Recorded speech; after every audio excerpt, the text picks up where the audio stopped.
విశాఖ నగర ప్రజలకి మరో గుడ్ న్యూస్. విశాఖలో మరో భారీ పెట్టుబడి రాబోతా ఉంది. నగరంలో భాగమైపోయిన మధురవాడలో 172 కోట్ల రూపాయల వ్యయంతో యూనిటీ మాల్ రాబోతా ఉంది. ప్రధాని నరేంద్ర మోదీ శంకుస్థాపన చేయబోతున్నారు. దాదాపు 1200 మందికి నేరుగా ఎంప్లాయ్మెంట్ జనరేషన్ కాబోతా ఉంది. 172 కోట్ల పెట్టుబడితో రాబోయే 18 నెలల్లో యూనిటీ మాల్ నిర్మాణం పూర్తి చేసేందుకు ఆ సంస్థ ఎంఓయూ చేసుకుంది రాష్ట్ర ప్రభుత్వంతో. మరో లులు మాల్ కూడా విశాఖపట్నంలో రాబోతా ఉంది. భారతదేశంలోనే అతిపెద్ద మాల్ లులు మాల్ విశాఖలో పెట్టేందుకు ఆ సంస్థ ముందుకు వచ్చింది.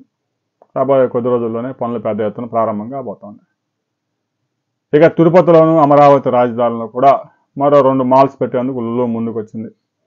యూనిటీ సంస్థ కూడా విజయవాడ, తిరుపతిలో మరో 2 మాల్స్ పెట్టేందుకు భూముల కోసం పరిశీలిస్తూ ఉంది. సరైన ప్రాంతాలు దొరికితే ఆ ప్రాంతాల్లో కూడా భారీ ఎత్తున పెట్టుబడులు పెట్టే అవకాశం ఉంది. రాబోయే రోజుల్లో విశాఖలో ఒక ప్రముఖ సంస్థకు శంకుస్థాపన జరగబోతా ఉంది. అది ఏ ప్రాంతంలో జరగబోతా ఉంది, ఎన్ని వేల ఉద్యోగాలు రాబోతా ఉన్నాయి అనే వివరాలతో మనం మరో వీడియోలో తెలుసుకుందాం.